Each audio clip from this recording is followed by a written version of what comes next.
ฏิมังเสตมันตนาติณโอกาสบัดนี้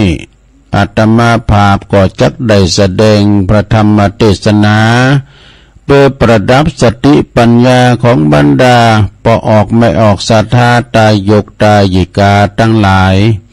ที่ได้ปากันฟังกันตกแต่งจตุปัจจัยทยธรรม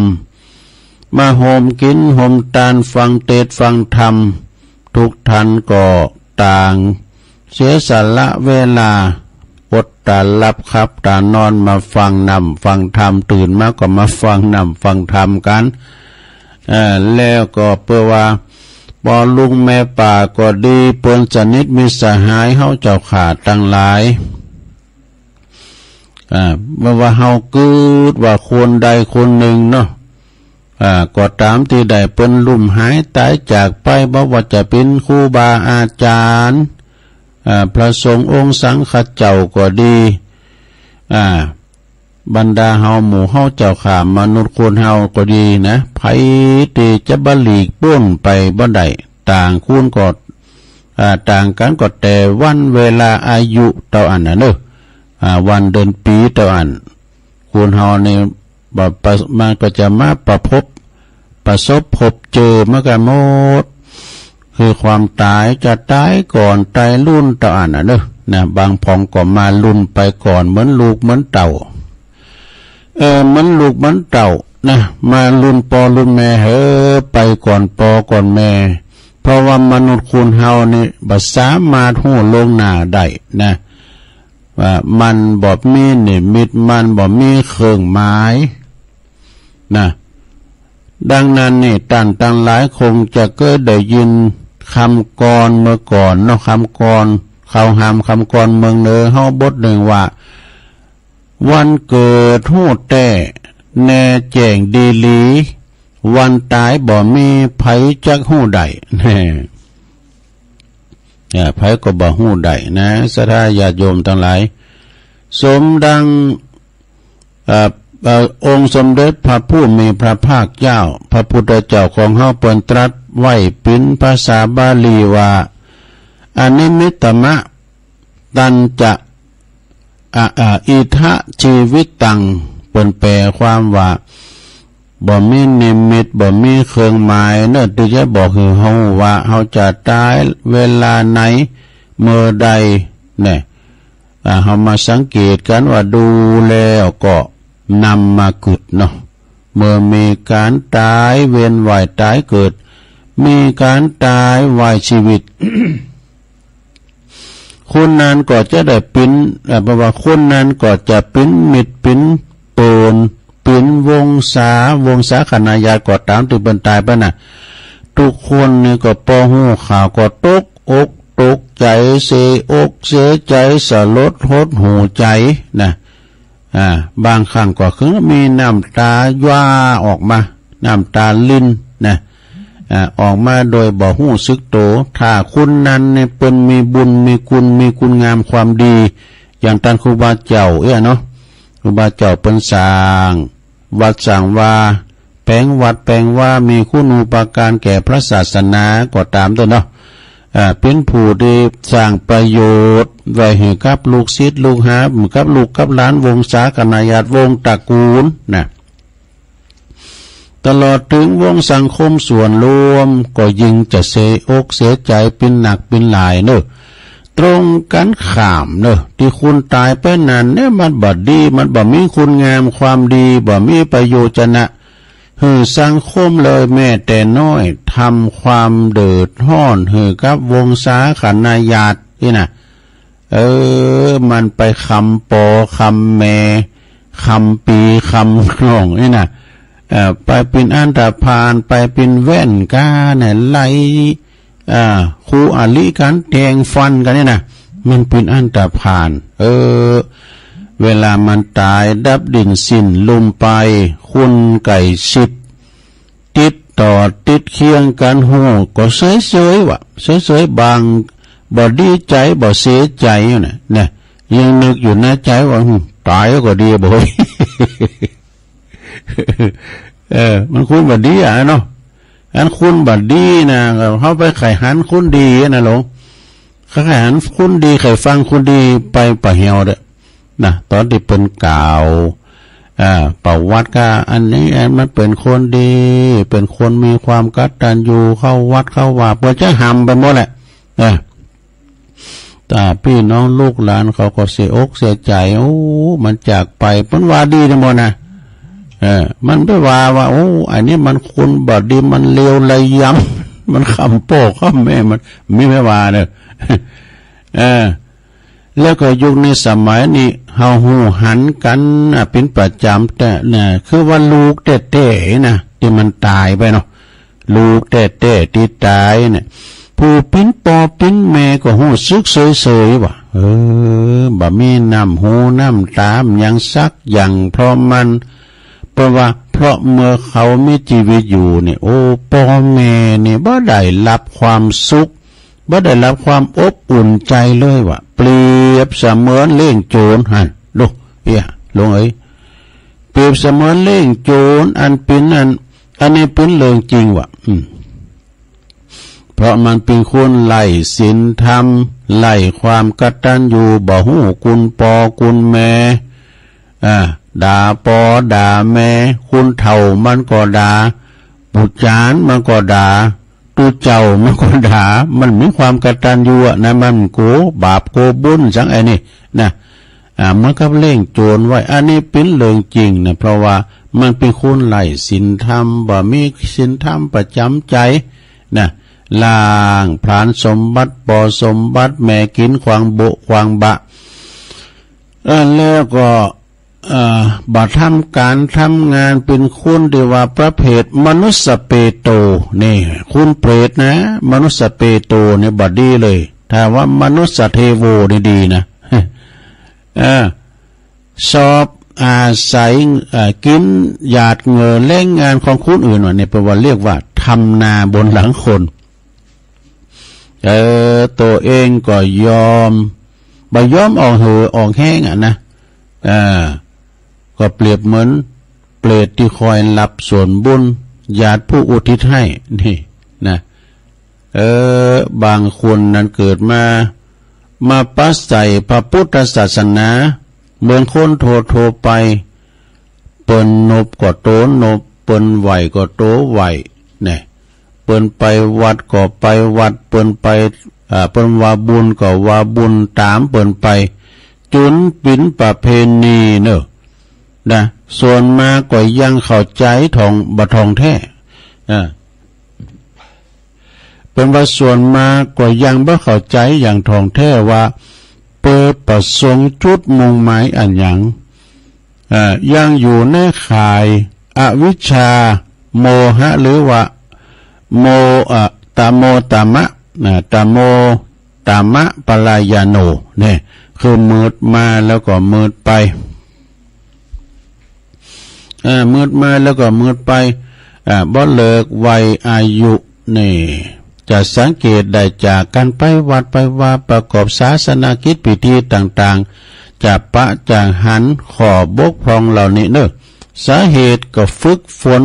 สนใจนี่บ่ฝึกฝนบ่สนใจขาดการศึกษาอบรมขาด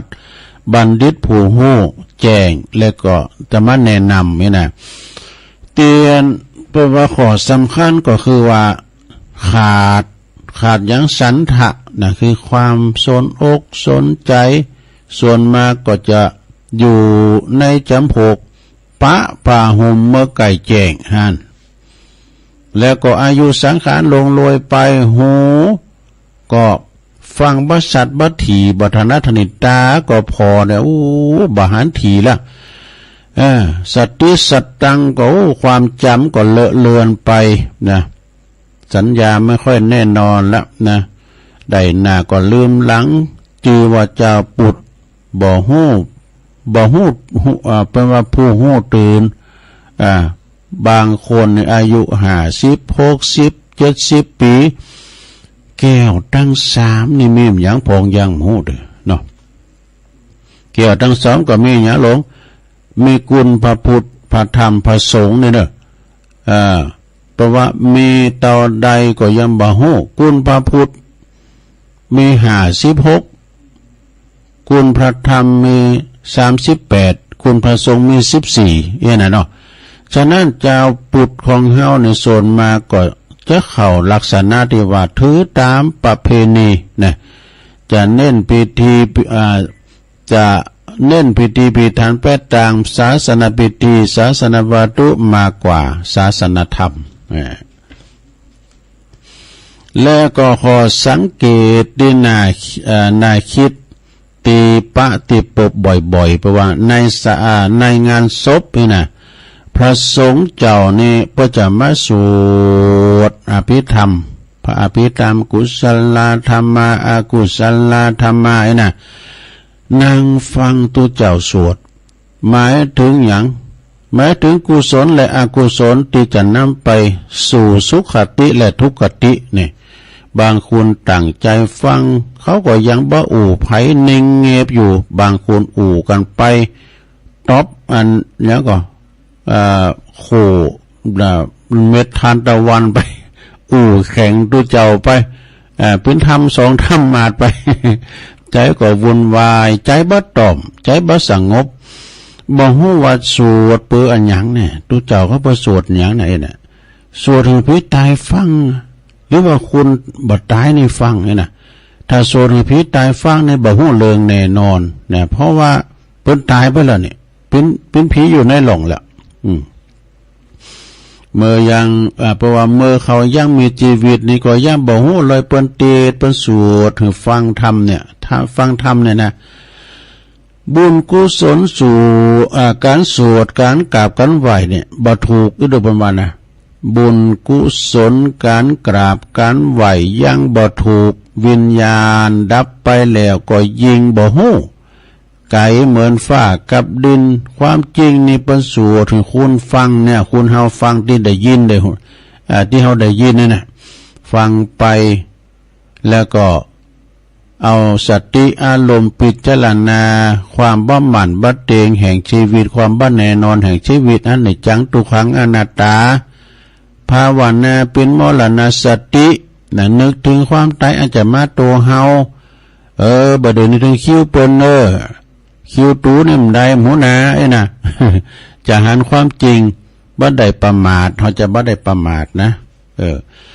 อันที่เปิ้นนอนอยู่ในหีบในโลงในหล่องสงบนิ่งอยู่นั้นแต่ก่อนนั้นก็คือก่อนนี้เปิ้นเป็นครูบาหรือว่าก่อนนี้เปิ้นเป็นปอเป็นแม่เฮาหรือว่าเป็นปีเป็นน้องเฮาหรือว่าเป็นเปิ้นเป็นเจ้านายเฮาบางคนมียศถาบรรดาศักดิ์ขณะนี้เป็นกายเป็นผีเป็นวันสิ้นบุญเป็นไปแล้วสิ้นกรรมของเป็นไปแล้วก็เกิดว่าวันพรุ่งนี้หรือว่าเดือนหน้าหรือว่าปีหน้านี่นะจะเป็นโอกาสของเฮาก้านะเกิดไปปุ่นกันเนาะเป็นย่ายสัมมโนโคแน่นอนจะบ่ได้เข้าลักษณะที่ว่าหลงตัวลืมตายหลงเงินทองมากมายบ่ใครทำบุญกันเนี่ยไปต่อยกล่อมมาลงไปเคาะโลงศพด้วยนะเนาะเมื่อวัดตัวเจ้าปนมาแล้วบ่จะมาสวดมาเทศแล้วพวกก็ฟังไปก็ว่าขามไปบอกหลวงพ่อมาฟังทำแล้วบนนอนอยู่ในหลงไอ้คำก็เมาเหล้าเนี่ยเนาะบ่รู้มาฟังดำเว้ยบ่ต่อยกอมปอมันลุกกบบ่ได้ยินก็ตัวเจ้ามันมาแล้วนำเดี๋ยวเนี่ยบ่ฟังธรรมะบ่การปอมันไอ้นี่มันจะหนีก่อนมันจะแอนก่อนมันเนาะห้องเปิ้นมาฟังเทศน์ว่าฮับซินเนอร์ฟังธรรมเนอแต่ก็เงียบบ่มีเสียงขันหลับนี่มันเป็นเพียงปริศนาที่ทำสืบกันมาเท่านั้นเองเป็นการเตือนตัวของคนเฮานี่มากกว่าเด้อยามเมื่อมีอินทรีย์ชีวิตจิตใจอยู่สอนจะได้บอกจะได้เขาก็บ่สนจิตสนใจเลยร่างกายแข็งทื่อเป็นท่อนไม้มันจะไร้ความ หมายสายเกินไปเนี่ยจะสายเกินไปนะลงเนอะแล้วก็นาที่คิดทั้งอย่างทั้งประการหนึ่งทุกคนน่ะมีเผ่าปั้นวงวานวงศาคณาญาติอยู่ไกลหรือว่าอยู่ไกลยามเจ็บป่วยไข้นะยามเจ็บป่วยไข้บ่ได้มาเยี่ยมกันแม่แต่ต่างอยู่สุขสบายเนี่ยนะบ่เจ็บบ่ไข้บ่ป่วยนี่บ่ได้คิดถึงกันบางผู้บางคนนี่บ่ไปมาหาสู่กันเป็น5 ปี10 ปีก็มีนะติมได้ป้าได้หันกันเป็น5 ปี10 ปีบ่มีข้ออ้างเพิ่นก็มีข้ออ้างสารพัดจะอ้างเอามาวันหน้าก่อนก็ไปหากันวันหน้าวันในก่อนปีหน้าก่อนนี่นะเลยบ่ได้อู่ฟูกันแล้วก็เลยบ่ได้อู่ฟูกันมนกันจนว่าวันตายพลัดพรากมาจากกันเนี่ยบ่มีวันที่จะได้ปุบปะกันแถมซ้ำบ่ปะกันแถมแล้วพอคุณใดคุณหนึ่งได้ลุ่มหายตายจากก็เหมือนแต่ไปแต่ว่าวงศาคณาญาติติมบ้านติมจองเนี่ยเพิ่นก็มากันตึงไก่เวลามีการตายน่ะมากันหมด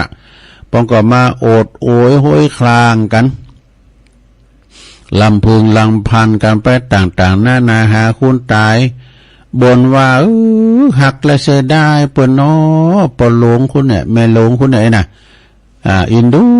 น่ะสงสารเปิ้นแต่คนที่ตายไปน่ะเปิ้นบ่หับหู้แล้ว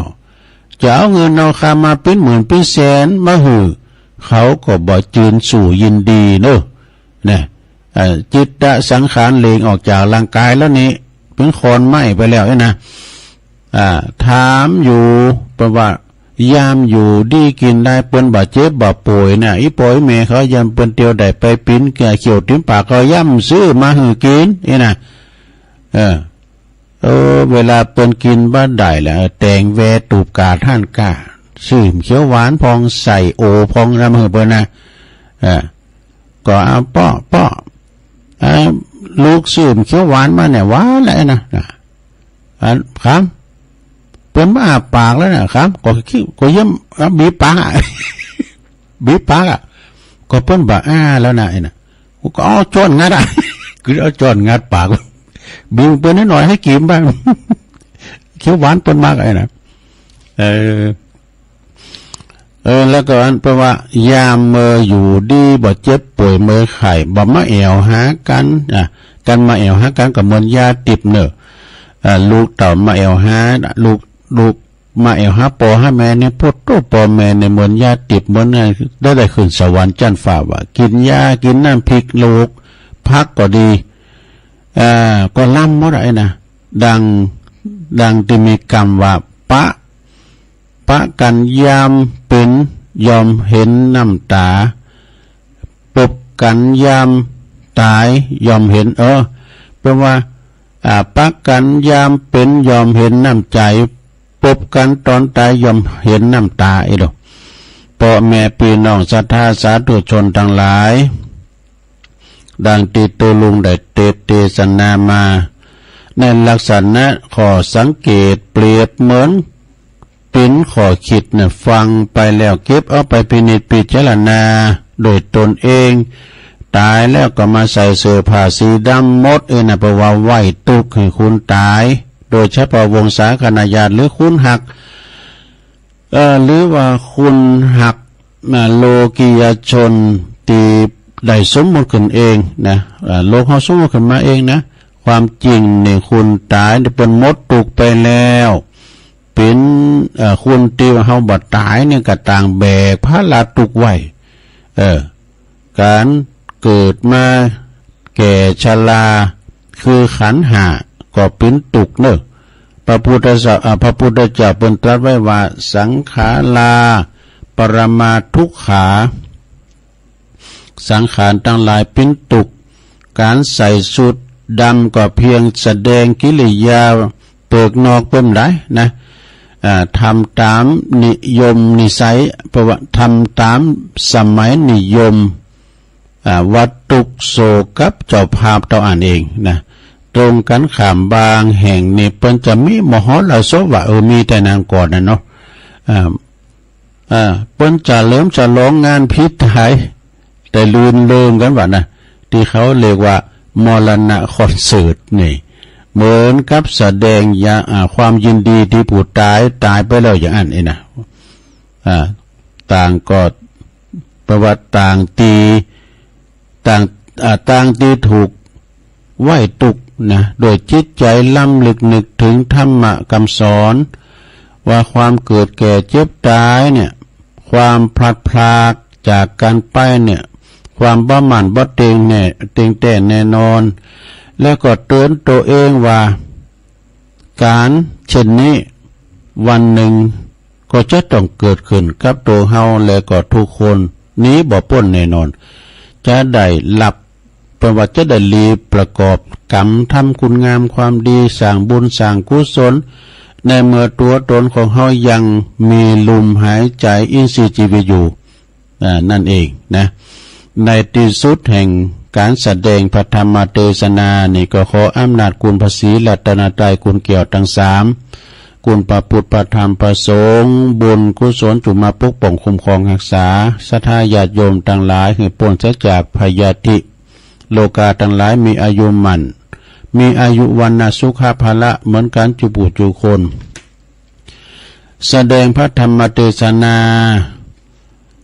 มาก็พอสมควรแก่กาลเวลาก็ขอสมมุติยุติลงปรุงไว้เพียงเท่าอีเอวังก็มีด้วยประกาละชะนัยสาธุสาธุสาธุเอาชบลงไปศรัทธาญาติโยมทั้งหลายจะปันป้อนกันเนอะจะปันป้อนก่อนเอาป้อนกันตึงลงตึงลายเนอะ เอวังโหตุดีและอาจารย์ในวันนี้ก็หากว่าปินวันดีสลีสุปมังกละกาตาอันประเสริฐลำเลิศยิ่งกว่าวันและยามทั้งหลายบัดนี้ไม่มีเจ้าสมณะศรัทธาและมหาโมลศรัทธาทั้งหลายถึงสองกันนะการนาถึงไปในไปนอกไปในไม่มีเมตตาบารมีตามหลวงพ่อพระครูโชติสุวรรณสอนครูบาเจ้าดวงคำเจ้าอาวาสวัดศาลาพร้อมกับทางครอบครัวของคุณพ่อบุญยงบุญเลืองน้องเอิร์ธพร้อมด้วยคณะศรัทธาวัดศาลากูหอลังคาเฮินตลอดถึงศรัทธาญาติโยมโดยทั่วไปหมดเนาะก็ได้ปาการสลงโคงควายตกแต่งแปลงพร้อมน้อมนำมายังพระธรรมเทศนากิลณะปัจจัยมาถวายเป็นต้านเปิดอุทิศแผ่กุศลอันนี้ติดตามไปโดยหาจิตตดวงวิญญาณอันบริสุทธิ์ในเมตตาบารมีธรรมหลวงพ่อพระครูพิษปุญญาภิรัตน์หรือว่าครูบาเจ้าอินตากตปุญโญที่ได้มรณะกรรมไปแม้นว่าจิตตดวงวิญญาณของหลวงปู่ครูบาเจ้านั้นไปสิงสถิตอยู่สวรรค์วิมานแมนจันใดก็ตามขอได้มาปัตตาโมทนาใหม่หับส่วนบุญกุศลแล้วก็แผ่เมตตามาให้ศรัทธาญาติโยมทั้งหลายอยู่ดีมีสุขอายุมันขวัญยืนมีโชคมีใจมีสุขภาพพลานามัยสมบูรณ์แข็งแรงเหมือนกันจุปุจุคนนั่นจุงจักมียะถาวาลิวหาปูลาปาลิปูเรนติสากลังเอวะเมวะอิโตทินังเปตานังอุปกัปปติอิสิตังปฏิตังตุมหังคิปะเมวะสมิชาตุสัพเพปุเรนตุสังกปาจันโทปนารโสยะถามณิโชติรโสยะถาภวะสัพพิติโยวิวัจจันตุ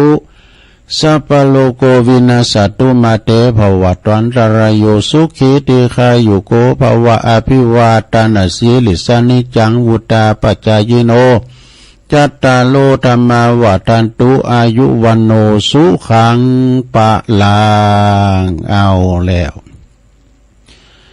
จบลงไปศรัทธากระเดียวยังมีภาคสองอยู่นะโปรดติดตามตอนต่อไปกระเดียวจะเทศธรรม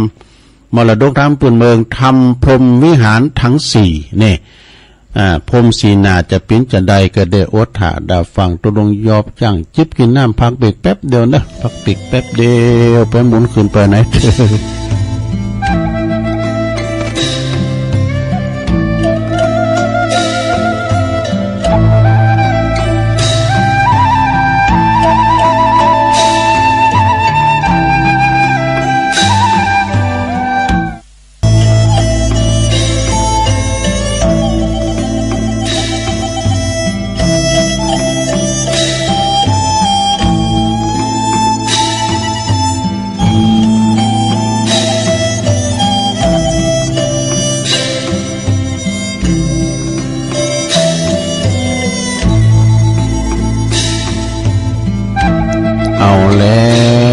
ศรัทธาญาติโยมทั้งหลายตุลุงก็พักเบรกจิบน้ำจุ่มคอมีแหงจะอู่ต่อไปแถมโยกย้ายค่ายลูกนังจากจุกให้กำเตียวไปเตียวมายืดสินยืดสายแล้วก็มานั่งอู่นั่งจากัปออกศรัทธาแถมปินตอนสองหรือว่าชั่วโมงที่สองสุดท้ายถ้าจบตุลงแล้ววันนี้วันศุกร์ศรัทธาญาติโยมไปหมุนคืนไปไหนฟังท่านพระครูชลทานพิทักษ์ครูบาทองแดงตุลุงแดงเนาะวัดปูนแม่ห้องไคร้เพิ่นก็จะมาเข้ารายการต่อจากตุลุงเนี่ยนะต่อจากหันก็จะมีท่านพระอาจารย์ไมตรีขเวสโกมโนลีวัดพระพุทธบาทตากผ้านะ6 โมงถึง 7 โมงไปนะก็คอยติดตามตอนต่อไปแต่เจ้าตุลุงก็เทศนำเทศธรรมบรรยายอุทิศฝากฝังอุทิศมีหลวงพ่อพระครูโชติสุวรรณสอนเป็นเก้าเป็นกันปอบุญยงบุญเรืองเขาต้นน้องเอิร์ธเขาบุญวัดสลาบุญชนสลาวันนั้นพระได้ไปพองนี่งานออกเม่นพระราชทานเพลิงศพครูบาเจ้าอินตากตปุญโญตุลุงก็ได้ไปเหมือนกันนะขนาดวัดเปิ้นเจนกว้างซะนะหน้าวัดติ้มไปด้วยรถนักขนาดแล้ววัดเปิ้นก็สะอาดโดยลมเย็นเปิ้นก็ปฏิบัติใจใส่จัดงานศพครูบาอย่างสมเกียรติแท้ๆที่วัดสลาเนาะตำบลน้ำแพร่อำเภอหางดงปอบุญยงก่อนรับปิ้นเจ้าภาพโตจีนถึงมดปวดเรา2-3 หมื่นนะกะ2-3 หมื่นไปอันนี้ก็เป็นความกตัญญูเนาะของศรัทธาที่เปิ้นมีต่อครูบาเจ้าเนาะศรัทธาญาติโยมวันพุธนี่เป็นวันเสาร์ก็มาพบมาปะกันอยู่เด้อวันเสาร์นี่ตุลุงก็จะเอาวันทำมาเตตัวแล้วก็อันเป็นวันทำกิจกรรมกันเนาะทำกิจกรรมกันจะมีการโยงเข่าบาทโยงเข่าพระเจ้าก็ยกวัดมาบานตามอันที่เราได้ทำกันมานะศรัทธาก็เนาะศรัทธาญาติโยมเนาะลุงก็มาเข้ารายการเปิ้นว่าก็เปิ้นว่าเป็นคนที่มีโชคดีนะเฮาทั้งหลายนี่มีบุญนะมีบุญแถมวันหนึ่งที่มีลมหายใจ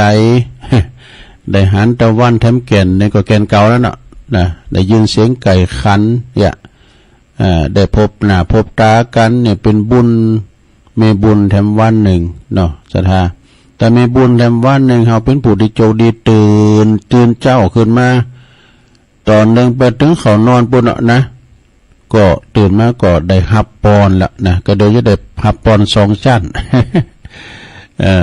ส่งความสุขเหมีเลิงคำมาเล่าให้ฟังนี่นะตามที่ตุลุงเขียนไว้นะมีความหู้มาฝากก็ความหู้อาจจะมีพองเนาะศาสนาแต่ว่ามันเป็นกำหลิ่นไปนักก็กำแต่ก็มีเหมือนกันนะแต่พองหลิ่นพองถือว่าเอามาฝากกันไปที่ได้ยินก็ได้ยินมานะที่ได้ฟังแล้วก็ฟังไปที่ได้ยินได้ฟังมาก็ฟังไปนะได้ฟังนำฟังธรรมมีข้อคิดมาเตือนด้วยมีเพลงเก่าๆมาฟังด้วย เพลงบักเก่าคือฟังด้วยในศรัทธาญาติโยมเนาะเรียกว่าเป็นอันย้อนยุคสมัยยามเมื่อเฮาเป็นหนุ่มเมื่อเฮาเป็นสาวนะก็ย้อนยุคแค่พองบางพองก็มันคอเหมือนกันด้วยพองก็คอลูกทุงพองก็คอลูกกุ้งวันพุธเอาลูกกุ้งมาฟังกันเนาะว่าสุเทพวงศ์คำแหงก้าทานอินทราเทพก้าเนี่ยดาวใจภัยจิตก้าเนี่ยสวรพณีโพธิเทพลุงฤดีแพ่งผ่องใสก็เนี่ยเนาะเปลี่ยนข้อยกันแล้วตอนนี้ไปเราพิจารณาโลมกันถึงโลกนะว่าถึงโลกกับโทรอินเทอร์เน็ตไปโทรโลกนะมึงนอกก็ฟังได้นะฟังเพลงอินดีบุญน่ะ อันนี้จะเป็นธรรมมาในโลกนะ พรหมวิหารทั้งสี่เนี่ยแต่ก่อนที่จะฟังพรหมวิหารนี่ก็ตุลงก็จะมาเล่าเรื่องแม่ลูกอ่อนไปฟังธรรมไหมก่อนนะโลนะแม่ลูกน้อยแม่ลูกอ่อนเนี่ยอุ้มลูกน้อยไปฟังธรรมพระพุทธเจ้าแล้วก็จะเตธรรมมรดกธรรมกันต่อไปเดี๋ยวก็มาสรุปธรรมนำกรรมนะลูกเนาะฟังนำฟังธรรมกันเด้อแต่ว่าเดี๋ยวเรานี้ก่อนเนาะเราเรื่องแม่ลูกอ่อนเพื่อจะไปฟังธรรมที่วัดว่าปอประจึงไปก่อยนะก็ลองฟังพอนิทานเรื่องนี้มีชื่อเรื่องว่าแม่ยิงแม่ลูกน้อยแม่ยิงเป็นว่าหญิงแม่ลูกอ่อนไปฟังพระธรรมเทศนาของพระพุทธเจ้านี่เอกาอิทธิยังมีแม่ยิงเป็นแม่ลูกอ่อนคนหนึ่งเนอะมีจิตมีใจเหลื่อมใสศรัทธาในทางพุทธศาสนาใครไปฟังธรรมมาเทศนาของพระพุทธเจ้านะก็เลยไปขออนุญาตกับสามีหรือว่าโพของเปิ่นนะว่าสู้เอ้ยสู้อยู่เฮิรนเด้อข้าจะไปฟังนำฟังธรรมแล้วก็จะเอาลูกน้อยไปตัวเองสามีก็ว่ายังนะเปิ้นคัดกันดูเปิ้นก็อยู่คุณไปคุณเนาะไปเตอสู้ไปเตอแล้วก็เอาบุญมาฝากกันด้วย ก็เมื่อว่าได้รับอนุญาตจากสามีกาแล้วนะหญิงผู้นั้นก็ไปหญิงนั้นก็ปาลูกน้อยห้อยข้างไปโดยไปฟังพระธรรมเทศนาของพระพุทธเจ้าไปฟังธรรมแล้วก็อยู่สุดท้ายบนปุ่นนะคือคุณมาฟังธรรมหลายด้วยเนาะคุณมาฟังในสุดศาลาแต่ว่านาง นางอยู่สุดท้ายเป็นหมดเป็นว่าท้ายบริษัทพุทธบริษัทเนาะฟังพระธรรมเทศนาของพระพุทธเจ้าแต่ตัดเทศนาหญิงคุณนั้นก็วางลูกไว้ที่ข้างโต๊ะเก่านะแล้วก็ทารกหรือว่าลูกของเปิ้นก็รับไปในที่สุดนะนางก็ฟังกระแสธรรมที่พระพุทธเจ้าแสดงธรรมมาก็เยือกเย็นเข้าซาบซึ่งในจิตในใจนางก็เกิดซาบซึ่งในรสแห่งพระธรรมเทศนาเปิ้นว่าบันเทิงในธรรมฟังไปก็โมนไปติ๊กอย่างเปิ้นเตธรรมว่าเนาะเปิ้นเตธรรมเมืองว่าก็โมนมาฟังแล้วก็ติดอกติดใจวันนี้ก็จะมีอยู่ตอนแรงพื้นนะการฟังนำฟังธรรมนั้นสดาญาโยมฟังโดยความตั้งใจนะบางพองเนี่ยเปิดไปเตะสองธรรมากับตูเจ้า เปิดเตะไปเตะไปก็อู่กันไปนะสันเตเปิ้นสวดก่อนเปิ้นสวดศพเนาะกุศลธรรมะสู้ไปไหวยิ่งเปิ้นสวดถึงศพบ่ไหนเปิ้นสวดถึงผีไปเกิดไปเกิงไว้ได้กำใจนะสดาเด้อว่าคณะดูเจ้าก็เปิ้นมีพัดปกดึงไหวกูกล้ามเนาะนะตามนโมบ่ดึงไหวอันนี้ อย่างนางนี่ก็ไปฟังนำฟังธรรมที่พระพุทธเจ้าเอาลูกน้อยห้อยข้างไปโดยพอเดินลูกก็รับไปข้างปางข้างนะแต่ณทันใดนั้นนะหญิงนั้นก็ตั้งใจฟังพระธรรมเทศนาพร้อมโดยกายวาจาใจสงบเยือกเย็นนะในครั้งนั้นนะสิ่งที่บักขาดคิดก็คือมีอสรพิษคือว่างูเห่าเลื่อยมาว่าหั่นงูเห่านั้นเลื่อยเขามาไกลเข้าทางซีตวาก็มาคบท่าลูกว่ะ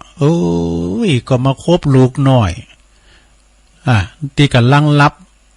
สลบไปว่ามันจะตายนะสลบไปว่าลูกปะนะหญิงคุณนั้นก็บ่ห้องบ่วุ่นวายนะก็คือว่ากูเปิ้นตั้งโลงตั้งหลายตกใจกันบ่โวยวายคือนิ่มอยู่เขาลบในธรรมเนาะหญิงคุณนั้นก็บ่ได้ห้องร้องไห้วุ่นวายมันยังสักอย่างโกว่าจะเป็นอันตรายแก่พระสัทธรรมเทศนาเนาะเปิ้นจะสะดุ้งตกใจกันนี่กะเมื่อฟังธรรมโดยเคารพนะนางฟังธรรมโดยเคารพพระพุทธเจ้าเทศจบแล้วเนาะคือเปิ้นฟังธรรมโดยเคารพนะมีหันข้างหนึ่งเนาะที่ว่าเชตวันก็ได้ยินครูบาอาจารย์เปิ้นเล่าให้ฟังนะสามเณรเพิ่นกำลังเทศธรรมพระพุทธเจ้ากำลังจะกล่าวเข้าไปในศาลาเนาะเปิ้นนิ่มฟังกันหมดนะเปิ้นก็เคารพในธรรมยืนฟังจนเน้นเทศจบดูการเปิ้นจะเข้าไปตอนนั้นนี่ก็จะวุ่นวายเนาะคุณก็จะลุกเน้นก็จะเก่งแหละพระพุทธเจ้ามาฟังธรรมเอาด้วยนี่เปิ้นเคารพในธรรมก็เลยจุกอยู่ที่น้ำตูวิหาร เมื่อวันเนนเตจบแล้วเปิ้นก็เข้าไปอันนี้ก็นั่งนี่ก็น่ะเขาลบในธรรมบ่ดินบ่โต้งยังซักอย่างงูคบรูกลมไห่หุยวะโกจะปีนอันตรายแก่เปิ้นฟังเทศฟังธรรมนางฟังธรรมโดยเคารพจุนพระพุทธเจ้าเตจบกายของทารกนั้นก็แข็งทื่อโดยปิดงูแข็งไปหมดว่ะกายของละอ่อนทารกนั่นนะโดนปิดงูแต่มันจะตายแต่มันสลบไปนะแข็งทื่อโดยปิดงูมารดาหรือว่าแม่ก็มาเล็งดูแลมาเล็งแลดูนะจึงยกเอาลูกนะมาวางไว้บนตักนะแล้วก็นั่งก็ตั้งสัจจะอธิษฐานโดยการฟังธรรมนะโดยการฟังธรรมโดยเคารพขออธิษฐานในคานที่ขาดนี้ได้นั่งฟังธรรมโดยเคารพเนี่ยบุญกุศลที่ข้าพระเจ้าน้อมกายน้อมใจมารับสดับรับฟังพระธรรมเทศนาในครั้งนี้นะก็ขออำนาจบุญบารมีอันเนี้ยนะจงอันตรธานหายไปเต้อขอรู้ข้าพเจ้ากับชีวิตฟื้นขึ้นมาแต่ทันใดนั่นเองนางก็ต้องนางก็ตั้งอธิษฐานใจนะต่างอธิษฐานแล้วก็ยกมือลูบที่โหศีรษะนะศีรษะกับหัวอันเดียวกันเนาะลูบโหศีรษะบุตรสุดตีสุดบาทาคือตีนบาทานี่คือตีนนะลงนะตั้งแต่ศีรษะถึงบาทาวันละสินวันละ3 เตือกันดูนะนางลูบตั้งแต่หน้าผากถึงเท้าพุ่นนะ3 เตือหมายความว่าปิดงูนั้นก็เคลื่อนคลายหายไปหมดว่าหั่นทารกนั้นก็หายขึ้น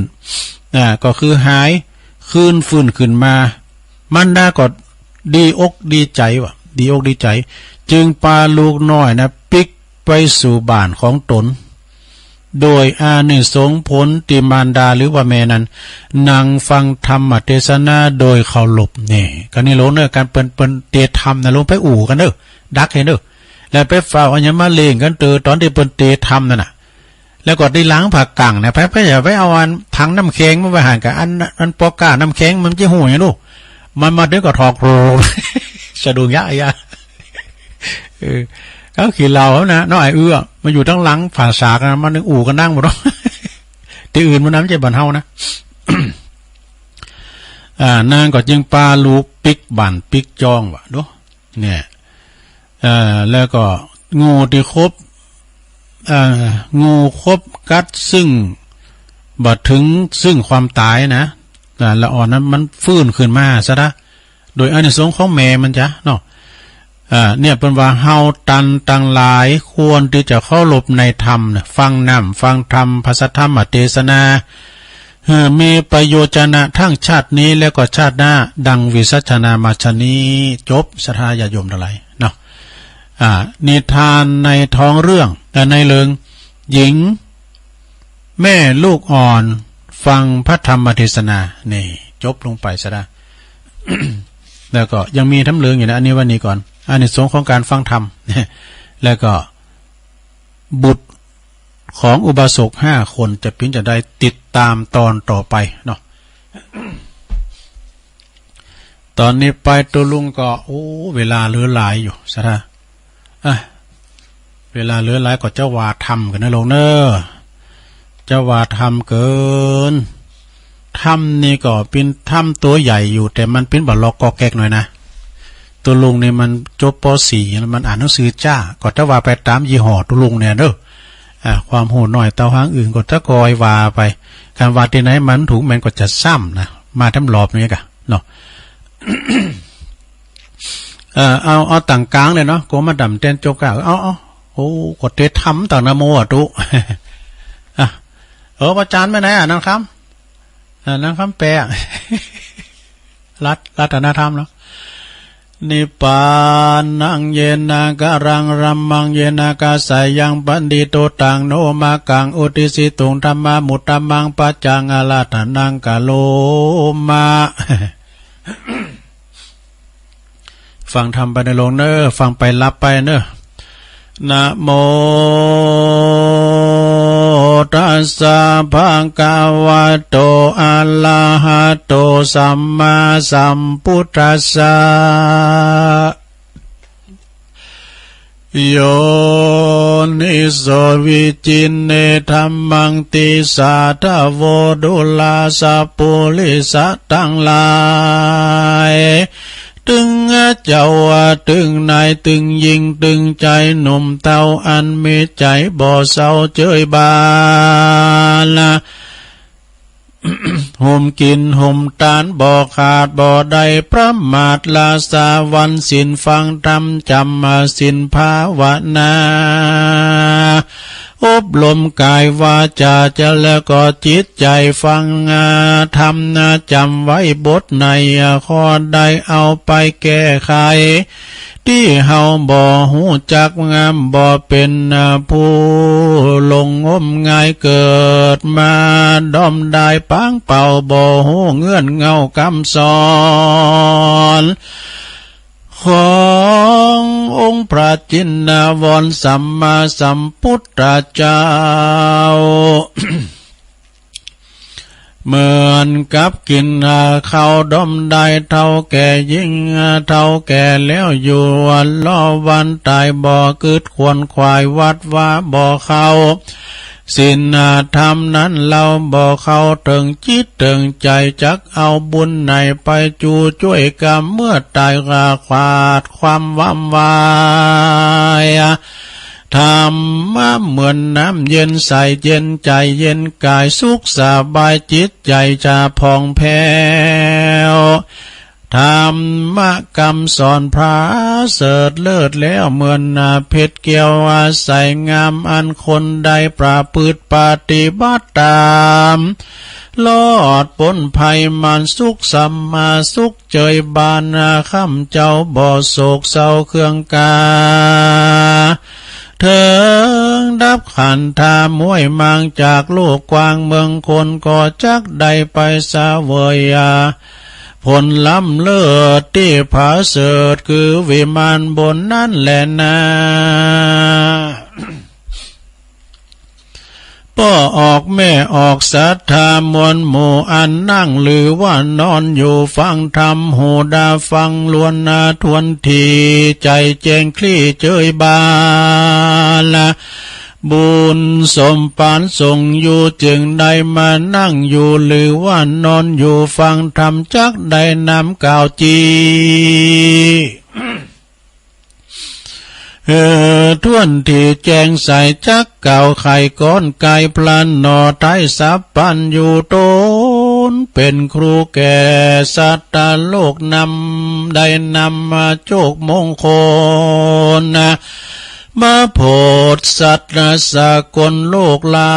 คือธรรมกรรมปริศนาอันนาหากาลากาบ่ได้นักปราชญ์บัณฑิตใดคิดก้อนกายแฝงธรรมาเป็นปริศนาใจปัญญาเฉลียวฉลาดจักหูแจ้งเงาขวาดความหมายปริศนาธรรมบรรยายดังนี้แหละนะข้อที่หนึ่งนั้นคือว่าศาสตร์สี่ผืนปูไว้บอกกูต้านผู้หูเฉลยผู้ใหญ่เลยบอกกวนลาบอกกวนตอดลาเป็นธรรมะอุดมชื่อว่าพรหมวิหารตั้งสี่มีเมตตาคุยเจยบานหักวงวันพี่น้องผู้เกี่ยวข้องการงานบ่มีใจมันคิวโคตรมีใจผ่าโมดผ่านนี่คนบ่ดีตุกยากตุกเงินลำบากเข้าของก็มีใจปองอบอุ่มช่วยเติมตุ้มเมตตานั่นแหละนะส่วนข้อที่สองนั้นนะคือกะลุนาหันนาเจ้าบ้านนาทุกยากมีใจหากสงสารสารละตาลบริจาคก็หากเป็นบุญกุศลที่เขาทาลนเดือดร้อนเป็นทุกข์เป็นทุกข์คอนอนาถาเลี้ย กว่ากะลุนานั่นแลนาข้อที่สามนั้นนาก็ได้แก่มุทิตานั้นลาวก็บ่โศกเศร้าเครื่องงายขี่บ่อิจฉาเบียนคุยภัยอื่นนะมิใจจมชื่นยินดีเมื่อผู้อื่นมีโชคลาภนบน้อมกราบโมทนาบ่นินตาว่ากล่าวเมื่อเปิ้นล้มเต้าเสสัมมิสินทำหักษาชื่อว่ามุทิตาพลอยยินดีนั่นแหละนาส่วนข้อที่สี่นั้นนะก็มาได้แก่อุเบกขาบริสยายินดียินให้บ่ใส่ลายปลายสีบ่ย่ำยีคนอื่นจมมาใจจมชื่นวางเฉยพ้องบางพ้องเกยมุงมังมุนตุ้นเต่าบางพ้องก่อนมีเขาของเงินคำบาปกรรมทำสร้างไว้ทุกยากหลายอันนาถ้าก็มีอุเบกขาทำไว้ช่วยเหลือบ่ได้ก็อย่าดูแควนเน็บแนมจื่นสูแลนาความโหมีบทเดียวอย่าจะเลี้ยวไปสัปปะได้แก่คุณพระสัมมาสัมพุทธเจ้าพุทธยิงใจแขวนขานถวายกลมเก่าคืนนาวันค่ำเจ้าว่าพุทโธเป็นสารณะยิ่งใหญ่อาโคพุทธบทพุทโธกำเดียวเจ้าอันหนต่างเตียวนั้นมีอยู่8 เซนนะมีอยู่8 พระจีแขวดว่าเป็นมากาเป็นอาทิยาหนต่างผาเสดสุขลำเลิศโลกาเป็นมัชชิมาตังเตียว8 เซนบ่ละหลีกเว้นเส้นใดสุขสบายชาตินี้แล้วก็ชาติหน้าแล้วก็ไปสวรรค์นิพพานจันฟ้าหรือว่าอยู่โลกลาเมืองคนวางตัวตนต่างที่ชอบประกอบไปด้วยกายว่าจะมีสัมมาทิฏฐิเป็นกาวตลอดต่อเต้าสัมมาทิสุดปลายนั้นแหละนาปิสานาลัมปิสานาธรรมนาลึกแล่ประเวทใดประเวทไว้มี3คือได้แก่ดวงงามคือได้แก่แก้วดวงงามบ่อสาวมีพระพุทธเจ้าพระธรรมพระสงฆ์เป็นแก้วทรงคุณก้าอันหากาลากาบ่ได้เจ้าพุทธขานไว้อัญจลีหาในบ่มีแก้วในโลกลาจักสูงยิ่งกว่าแก้ว3 ดวงนั้นแลแต่แลนะปัจจุบันก็ยังมีเสี่ยวคนหนึ่งปากันหามทึดถึงไปมาก็ได้แก่คนเฮานี่นาในโลกนี้พระท่านกล่าวจีจำแนกการ32พามานาครบทวนทุกสิ่งล้วนไปในมีตะปุ่มปอดใสหัวใจม้ามปอดล้วนบ่อลวงคำล้วนบ่อล่วงคำแห่งอันนี้จังมันบ่จีลังยืนยาวอยู่ได้แถมหนึ่งนั้นใสเป็นอสุภขายะขาแย้งเป็นลังแห่งโลกโสโครกเป็นที่เกิดโลกหลายประการนั่นแหละนะรวมกันอาศัยอยู่ในสังขารคือการปรุงแต่งเตียวหามเยาะแยะย่องแย่งไปมาชาติเกิดมาจันลาความแก่เฒ่าปายาติเฝ้าเบียนคุยเบียดเบียนคุยมรณะลาวีข้ามขาคนโลกลายิ่งใจวุ่นวายตกแต่งรูปลาง แห่งสังขารกลัวนังเหี่ยวยานผิวพันบ่อเกลียงเอาเงินมาเสียงเป็นหมื่นเป็นแสนเพราะห่วงแหนลงรูปบ่หูสภาวะหูสังขารกินหอมหวานปลายนอกเป็นเพียงหลอกมายาในกายาเหม็นสาปาหือหามหาไปมานั่นแหละนามีหลายภาษาซ่อนอยู่ในซุมคือนับว่ากลุ่มกิเลสเกือนับบ่อกลุ่มกิเลสตัณหากิเลส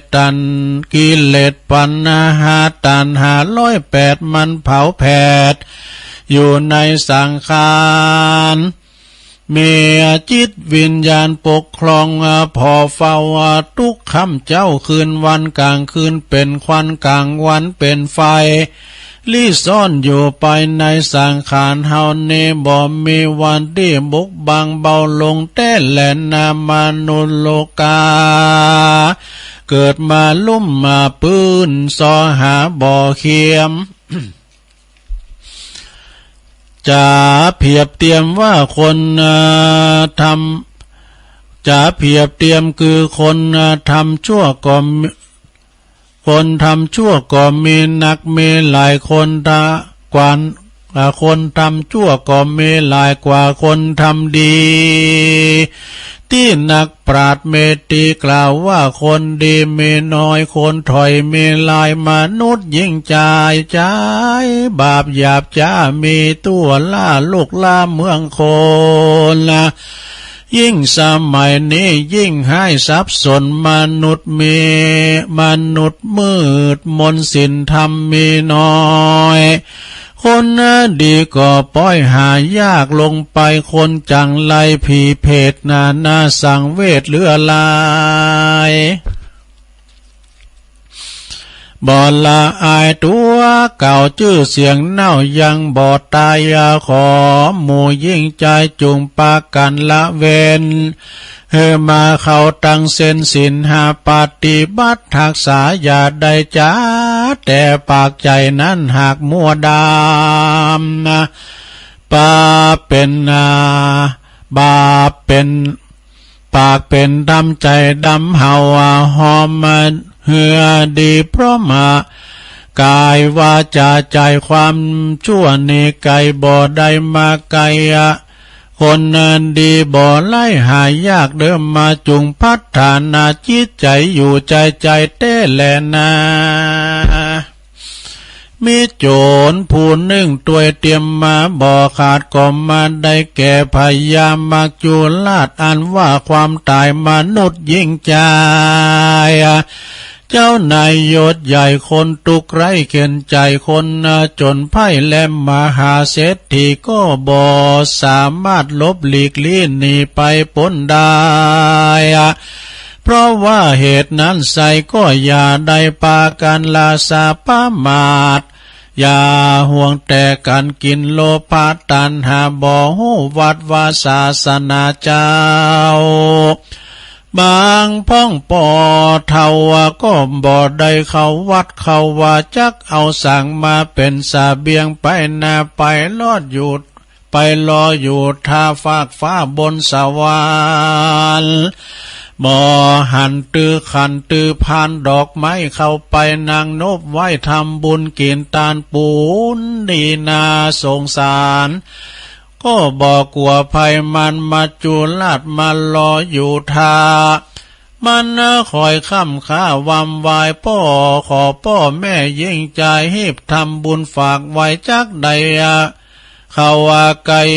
ยอดมหาเนลาปานบ่อยอย่าจะเล่นตอก3 เส้นมัดไว้บ่มาก็มาได้แก่คนยิ่งใจเกิดมาชาตินี้เกิดมาใจนี้สร้างบาปเวรกรรมเหมือนสายโซวันติดต่อติดกันจองหอยมีอุปาทานยึดมันขาค่อยติดกันเหมือนซอยสายคอ ฮักลูกเหมือนเชือกผูกคอฮักเมียเหมือนปอผูกศอกฮักเข้าของสมบัติก็เหมือนปลอกซุปตี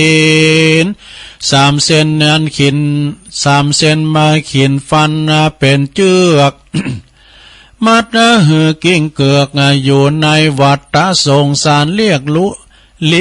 ลี้ยงลูกใหญ่แล้วตุกปอพามันซ้ำมาได้เลี้ยงหลานตุกผ่านบ่อนน้อยลางเตื้อป้อยลืมกินข้าวเขาและงายจนบ่สบายล้มป่วยลูกหลานก็บ่มาช่วยเยียวยากรรมป้ามาก่อนกีได้ใจนี่หือเขานั่นแหละผัวเมียภรรยาเหมือนบ่วงผูกมัดผูกหน่วงตีนมือ สมบัตินั่นก็คือไว้มันอันนี้อันนั่นก็เป็นของกูหลงลืมคู่ตัวเก่าตายเหม็นเน่าวันใดทรัพย์สินอันใดก็เอาตัวไปบ่อใดเต้าละไว้เป็นสาทาน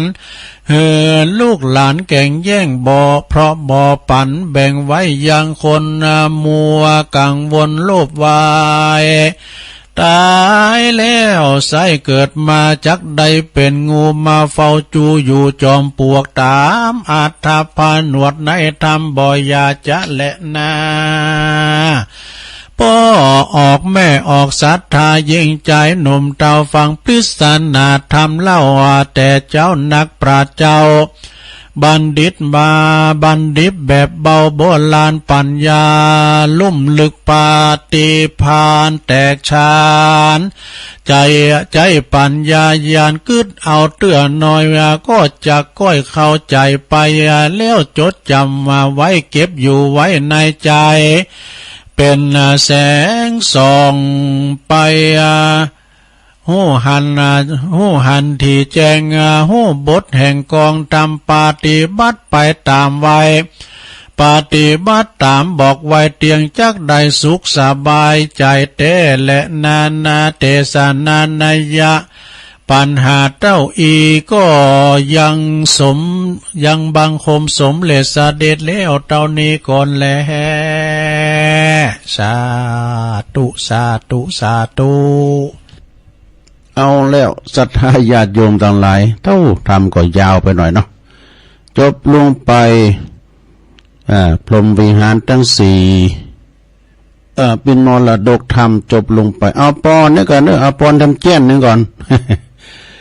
สัปปิติโยวิวัจจันตุสัพพะโลโกวินาศตุมาเตภวัตวันตรายโยสุขีติขายุโกภวะอภิวา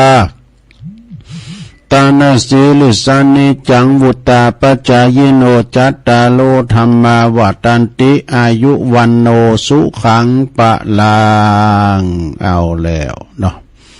เอาใจเวลามึนมันกันเนอจะเฝ้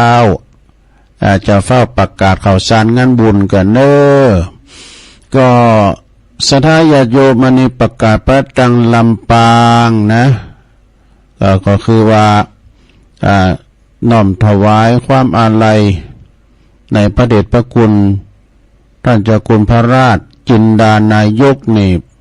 คำอ้ายสิริธรรมโมนี่พ้นพิษอดีต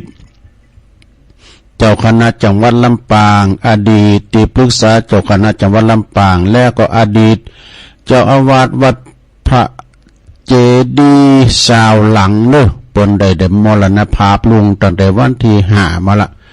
ลงสิริอายุได้87พรรษา66เนอะก็ถึงวันนี่เพิ่นก็ตั้งศพบำเพ็ญกุศลไว้นะที่วัดของเพิ่นวัดพระเจดีย์สาวก็กลางคืนก็ไปฟังเทศน์ฟังธรรมพี่น้องศรัทธาสมณศรัทธาเนาะก็เพิ่นก็ไปกันไปฟังฟังเทศน์ฟังธรรมไปรวมทำบุญส่งสักการเพิ่นต่างศพบำเพ็ญกุศลไว้ก่อนนะ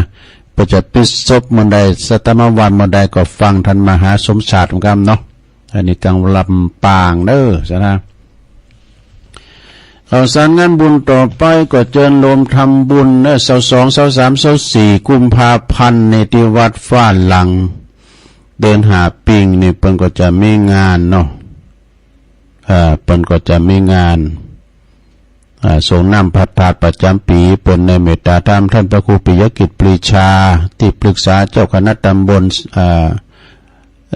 ลดอยหล่อเขต2พร้อมด้วยคณะศรัทธาเนาะเพิ่นก็มีงานประจำปีเพิ่น แล้วก็ปุณนำเด้อโอ้นี่มีนามันก็เนาะ21 22 23มันก็น่ะมีนาปุ้นเพิ่นจะปล่อยหลงเดินหน้าบุญนะปล่อยหลงหยังเสนาสนะภายในวัดแล้วก็วิหารพระเจ้าลายแข่งด้วยจะลองอายุวัฒนมงคล6 รอบ 72 ปีของเมตตาบารมีธรรมหลวงพ่อพระครูสุจิตานุรักษ์ดร.เจ้าคณะอำเภอฝางด้วยเด้อที่วัดพระบาทอุดมโอ้เมืองฝางเพิ่นจะมีงานปล่อยโลงเด้อ21 22 23มีนาเดือนหน้าบุญศรัทธาเนาะก็เก็บเนื้อเก็บโตนะพี่น้อง27 28อันนี้ก็งานบุญทรงน้ำพระธาตุทรงน้ำกูครูบาจันแก้วเด้อพระครูศรีหธรรมรัตน์อดีตเจ้าวัดแพโป่งตำบลเหล่ายาวอำเภอบ้านโฮ่งนะ27ในผลทักษิณานุปทาน28ก็เจิญศรัทธาได้รวมทำบุญกันตลอดวันเด้อที่วัดแพโป่งในเมตตาธรรมอาจารย์ท่านพระอาจารย์พงศพัฒน์ตุปีบอลแล้วก็ปรนนิกรคำลือเกียรติเขานะประจันนั้นอายเขาเนาะตุลุงก็จะไป24นี่ก็23 24ก็ทีมประเพณีวัดแม่ขานหลังถ้ำเด้อตุปีนลินโรจโนปอกำนั้นมานิดปอกำนั้นอันนี้กันเนาะที่วัดวัดแม่ขานหลังถ้ำวัดแม่ค้านหลังถ้ำนี่วันที่23 24นี่มันตรงกันละ25นี่เพิ่นจะตอดผ้าป่าเด้อแล้วก็21ถึง24อันนี้เพิ่นจะมีปล่อยโลงปูนพระธาตุเจดีย์เสนาสนะต่างหลายต่างๆที่วัดดอนจันทน์เด้อตำบลเวียงกาหลงอำเภอเวียงป่าเป้าในวันที่21นั้นเพิ่นจัดตั้งเสนาสนะก่อน24นั้นก็จะแห่โคตานเด้อที่วัดบ้านเกิดของอาจารย์พระครูอภิวัฒนวิกรมเนาะแล้วก็ท่านพระครูปลัดณัฐพงศ์นะพี่น้องตังเวียงป่าเป่าในวันที่วันที่1 เมษายนเนี่ยจะมีงานประเพณีส่งน้ำพระธาตุที่วัดสันเหมืองเนี่ยพระธาตุเจดีย์พบโชคทวีศรีสันเหมืองวันที่1 เมษายนที่วัดสันเหมืองตำบลหนองหล่องอำเภอเวียงหนองหล่องในเมตตาธรรมท่านเจ้าอาวาสโดยแล้วก็พระอาจารย์เน้นหลักปัญโยนันท์พระจะหับสังนี่ก็ชุดละ300 บาทเด้อแล้วก็ชุดพัฒหารเพลนี่ไปปิ้นเจ้าภาพเพลนี่ตุดเจ้าทั้ง2 วันกันเด้อ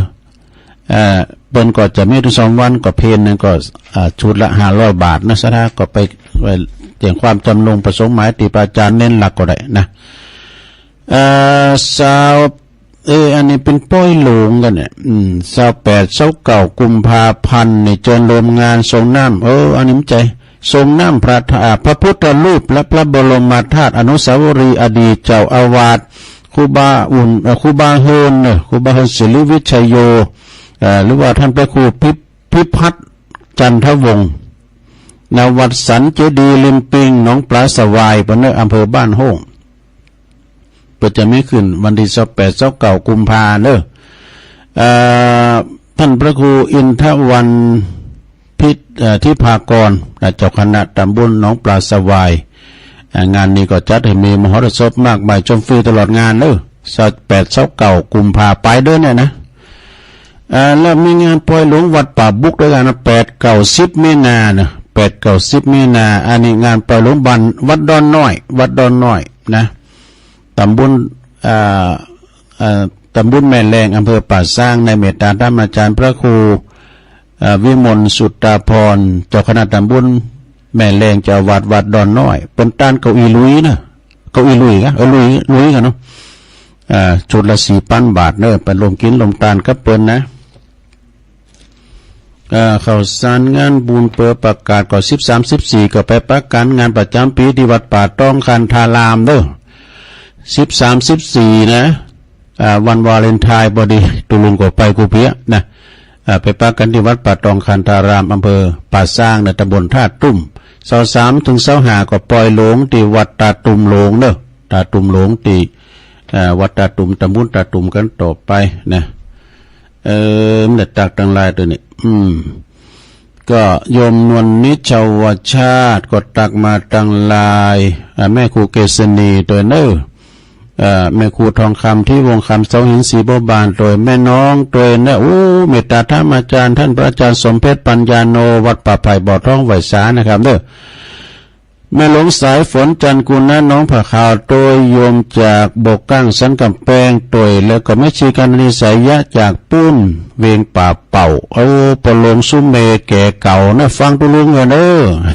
แม่แดงอัมพรจัดเต็นดอกไม้จอมตองโดยฟังอยู่เจ้าอันนี้โยมกรกมลอันนี้อยู่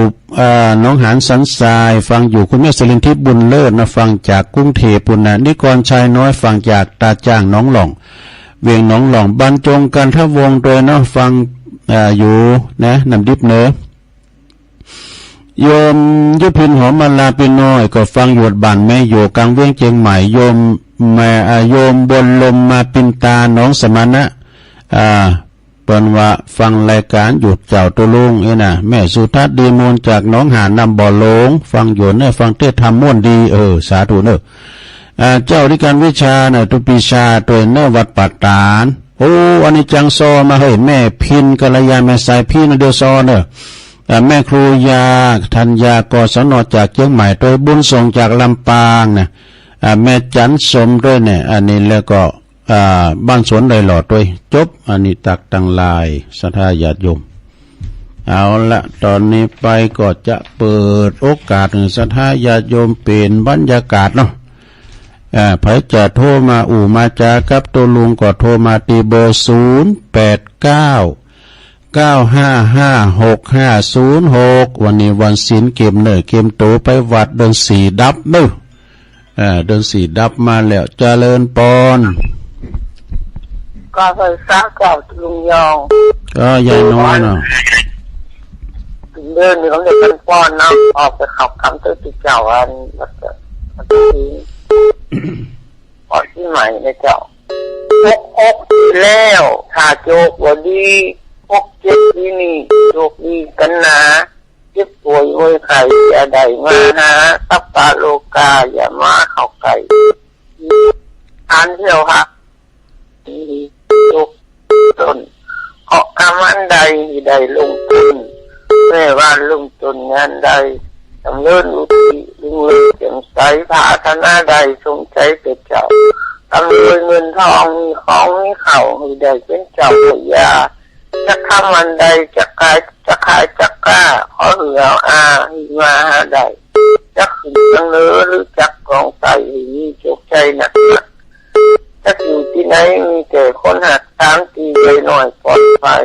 กำยองวันละกำนะเจ้ากำมาพอบอกไม่ออกเนาะเขาจะได้เรียกว่าอุบาสกอุบาสิกาชาววิชาตุสายต่อไปเจริญปอนไหวสาเจ้าแม่จันสีเจ้าอันวันนี้นะอาจารย์ปิดวันครบเราวันเกิดของเงินเดี๋ยวพระครูกัลยาอาการแอนเจ้าวัดมาตรงพระบาทจะผ่านนะเจ้าแต่ตอนบ่ายเป็นมีบนเล่น2 ตุนเด้อถวายไปคือเจ้าคุณพุทธบาทชาพระเจ้าจะเลยไปหรอเจ้าก็ขออาจารย์ท่านพระครูเนาะกัลยาณปริยัติกิจนะเจ้าอาวาสวัดพระพุทธบาทตักผ้ามีสุขภาพพลานามัยสมบูรณ์แข็งแรงนะครับเด้อเจริญปอนเจ้าภาษาเจ้าดูฟังเจ้าแล้วเนออุ้ยสาวคุณตะวันเนาะตัวจริงข้อมูลฟังตุลุงนอนฟังนี่ฟังแถมผู้ก็ฟังแถมยินดีเนอเจริญปอนเจริญปอนเจ้าภาษาเจ้าลุงจังไดฮะในพี่สมัยนั่งไรเจ้าตอนที่3ไปปะสดลำปางเนาะเจ้าบ้านนางเลเย็นดีเจ้าบุญญาวาสเนาะเจ้ายินดีเนอ ามาแต่กับ สา บ้าน ธุ0899556506เจริญปอน เจ้ากับภาษาเจ้าทุลุงฟังอยู่เนอะ โอ้แม่สายพิษน่ะ กัตวะกับฟังทุลุงอยู่ลุงเด็กทำพอดีฟังทุลุงเด็กทำไปม้วนที่นี่รับลุงตื่นทำทุลุงเปิดสาย มันทำกลมลับนะกะ เจ้ากำลังใจทุลุงเนอะจังดังฟังจังดังแต่ฟังมันบักไก่ชาติเจ้าก็อยู่ติดนอนถ้าอยู่ติดคืนนี่ฟังชัดดีเจ้า โอ้เปิดฟังก็ดีใจละยินดีอ่ะเนอะแม่เนอะ เจ้าขอบคุณนะทุลุงเนอะที่ได้รับคำคำถามเลยเจ้าเนอะ โอ้ดีละ เจ้ากับภาษาเจ้าทุลุง วันพูก็ปันเวลาหื่นร้ายหน่อยเนาะวันนี้ก็นกก็อ่านไล่อันเนี่ยอ่านเวลามันว่าเป็นซอครับเจริญปอน อยากจะเป็นกำลังใจให้ตุลุงครับผม น้องเบลลำปาง ว่า เนาะ ชัดเจนนะครับ ยินดี ครับ เอาน้องเบลเจริญปอน เย็นเนาะ หลวงพ่อกฤษอะหลวง ออก พ่อ แล้ว กฤษ 2 นาทีไปแล้ว ไปบินทบาทอะ เย็นนะจ๊ะ โอ้รูดไปเจริญปอน เจ้ากับภาษาเจ้าทุลุงวันนี้ก็เป็นบุญแต่มันนะเด้อตื่นขึ้นมากันได้ไหว้พระได้ยินเสียงน้ำเสียงธรรมได้ปอนกับทุลุงแต่เจ้าแล้วเด้อแม่สุเกียรติศิลาพรสิเตี้ยพนงกับปูนได้ทุลุงเด้อ ฟังชัดเจนเลยเนาะแม่เนาะ ชัดเจนดีเจ้าขึ้น98.75ว่าสองสาขานี่น่ะชัดเจนไปเลยเด้อทุลุงโอ้สายใต้เขานี่น่ะทุลุงเปิ้นฟังกันขนาดเลยเด้อเจ้า เอาก็ยินดีอ่ะเด้อ เจ้าเปิ้นฟังกันนักหลายนะทุลุงเจ้ากับไว้สาธุเจ้าทุลุง 0899556506